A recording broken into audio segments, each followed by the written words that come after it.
Alright you guys, and welcome back to the channel. So here is going to be a very quick install of the new Panther Customs hood and front fascia that I just received. I'm not going to go into a huge detail on this, but let's go ahead and let's get started.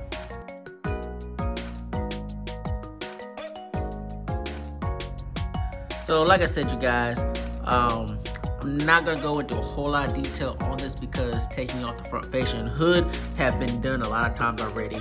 I've done quite a few videos on that, and a lot of the installs that I've done do require the front fascia and hood to be uninstalled.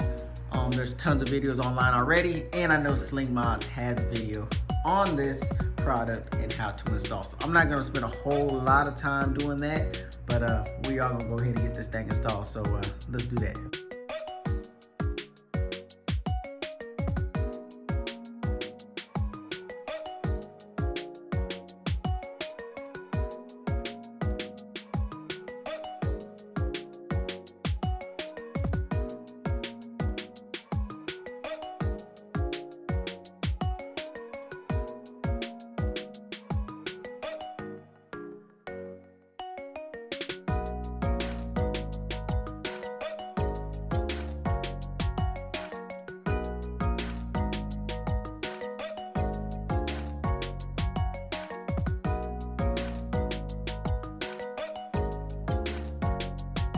And there you have it. It actually became a little more challenging. The plastics are really hard, so I had to get a heat gun, warm up the plastics.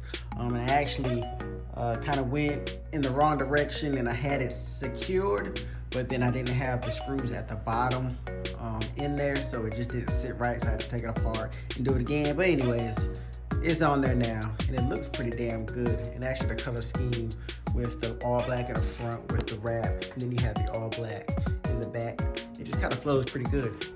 So anyway guys, that's gonna be it for this video. Hope you enjoyed it. Please like, share, subscribe, comment below, all that good stuff. More to come with this install, but for now I'm gonna call it a night. Just did a 12.5-hour shift. So again, thank you guys for watching. This is JD on 3, and if you don't know, now you know.